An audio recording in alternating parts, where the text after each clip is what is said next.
Olá pessoal, espero que esteja tudo bem com vocês. Eu sou o Cadu, sejam todos bem-vindos. Você gostou da ideia de montar os seus laboratórios com Docker, mas ficou preocupado por não ter muita intimidade com a linha de comando? Ou ainda ficou pensando se não tem uma forma mais fácil de acompanhar o funcionamento dos containers? Hoje eu vou mostrar para vocês uma forma bem fácil de fazer essa administração e de quebra entender um pouco melhor como o Docker funciona. Vamos lá? Muitas vezes, a curva de aprendizado de uma nova tecnologia pode aumentar dependendo da sua experiência com os elementos adicionais que fazem parte do que você está estudando. Por exemplo, se você conhece pouco de Linux e linha de comando, poderia ter uma dificuldade maior na hora de montar os comandos para criar os containers. Aliás, você já parou para pensar em tudo que temos que saber previamente quando começamos a estudar um novo assunto? Já parou para tentar avaliar e melhorar o seu jeito de aprender? Nesses anos todos trabalhando com Linux, servidores e provedores de internet, eu posso dizer que dá para fazer coisas sensacionais mesmo sem entender tudo o que está acontecendo ao redor. Usando um framework como o WordPress, você pode montar um site inteiro sem entender nada de HTML, PHP ou MySQL. Usando Docker, você pode montar um sistema inteiro sem entender muita coisa de infraestrutura. E por aí vai. Com o passar dos anos trabalhando e mexendo com esses assuntos, você vai encontrando e resolvendo problemas, construindo assim tijolo por tijolo uma parede de conhecimento. Por isso que, de certa forma, é melhor você saber o que pode ser feito do que saber como fazer. Quando se tem um bom repertório de coisas que podem ser feitas, você consegue montar soluções mais bem elaboradas.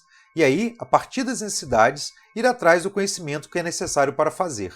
Acredite quando eu digo que venho fazendo isso há mais de 30 anos.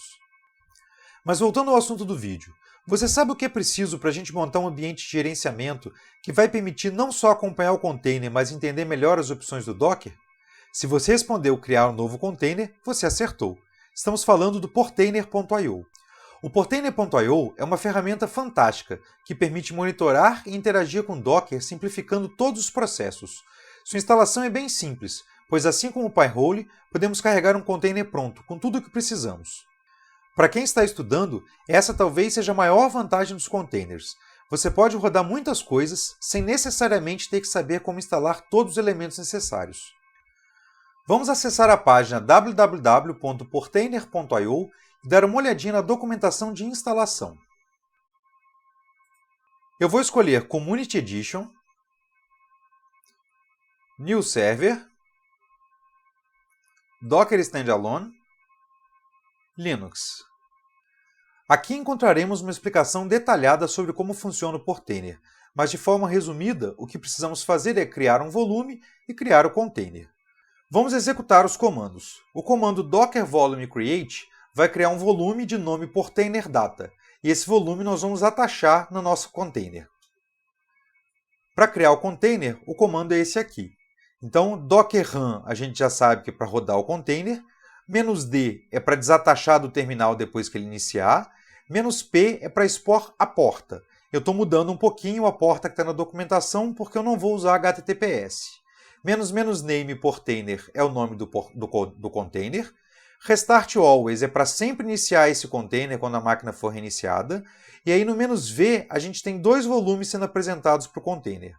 Um é o /var/ram/docker.soc da sua máquina, que vai ser mapeado como /var/ram/docker.soc do container. E o outro é o Portainer Data, que vai ser mapeado no /data, que a gente criou esse volume no comando anterior. E aí a gente informa qual é a imagem do container que a gente está baixando. O sistema não vai encontrar a imagem localmente e vai fazer o download necessário.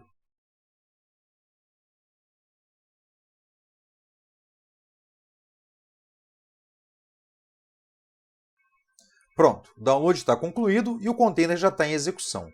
Como vocês podem ver, eu modifiquei um pouquinho o comando que estava na documentação. Eu estou usando a porta 9000, que é só HTTP, mas se você vai colocar o Portainer num servidor com IP público, eu recomendo utilizar a 9443, que é a porta HTTPS do Portainer.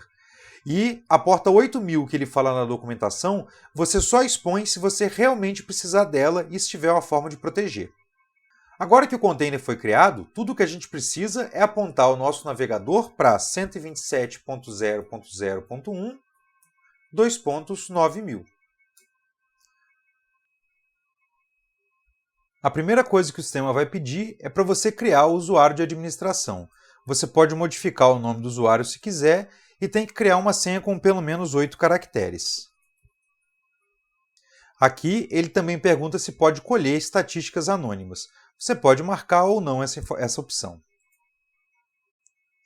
A primeira coisa que o sistema pergunta é se você quer conectar um outro ambiente ou se você quer usar o ambiente local. Neste caso, como a gente está usando um serviço local, nós vamos usar a opção Get Started. Você pode inclusive adicionar outros servidores aqui e ir gerenciando tudo a partir de um único ponto. Aqui ele vai trazer uma informação resumida do que está rodando no nosso Docker. Então aqui a gente vai ter o número de volumes, imagens, redes e os containers estão em execução. Se a gente vier na opção Containers, a gente vai ver tudo que está rodando aqui. Então a gente tem o container do Pi-hole, o container do próprio Portainer e um container que é o Hello World que a gente usou para fazer o primeiro teste. Além disso, você também pode acompanhar as imagens que existem no seu Docker, as redes que foram criadas, os volumes que foram criados, informações sobre a máquina que está rodando o Docker, além de uma série de templates que você pode usar para criar os seus ambientes. Como eu disse que o Portainer pode nos ajudar a entender melhor como funciona o Docker, a gente pode vir em Container, escolher um container que está em execução, e aqui a gente vai ver tudo que foi utilizado para inicializar esse container. Então aqui a gente vai encontrar algumas variáveis de ambiente, e vocês vão identificar algumas que a gente utilizou enquanto estava configurando o container no último vídeo. Aqui também tem informações de labels, informações de reinicialização, informações de volume, informações de rede. Se você quer conhecer um pouquinho mais, se você quer estudar um pouquinho mais outras coisas, você pode vir aqui no template, escolher um container qualquer e executar, e a partir daí olhar como o template dele foi montado, como o template dele fez para executar o container. Então eu vou escolher, por exemplo, aqui o WordPress. O WordPress, vocês estão vendo ele falar aqui que é um stack, o que quer dizer que ele vai instalar mais de um container. Então, para subir esse template, a única coisa que eu preciso é clicar nele, dar um nome para o meu stack, que eu vou chamar de meu WP, e definir a senha de root do banco de dados, que eu vou chamar de root jogo da velha. Aí, a partir daí, é só clicar em Deploy the Stack. Vamos aguardar.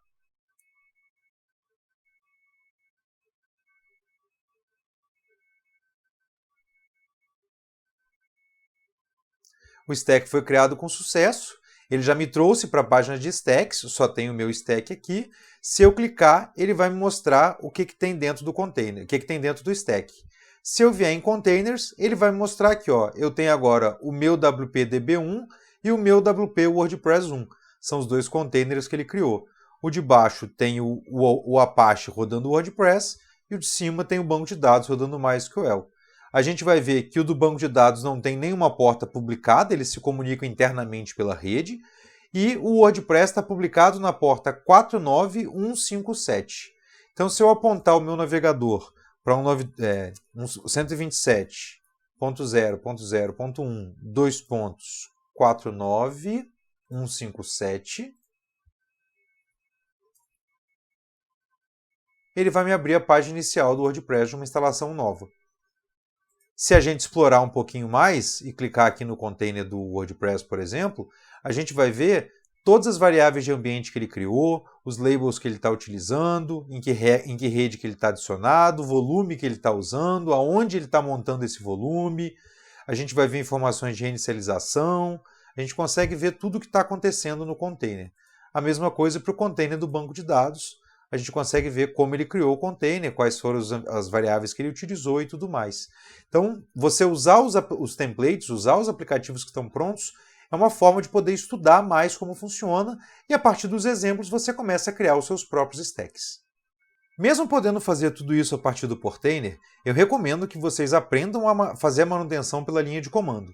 Porque se algum dia alguma coisa der problema, ao invés de começar tudo do zero, você pode investigar, explorar e resolver o problema ganhando mais experiência e mais conhecimento. E aí, foi fácil? Deu uma animada para ignorar as dificuldades e seguir aprendendo mais e mais a cada novo laboratório?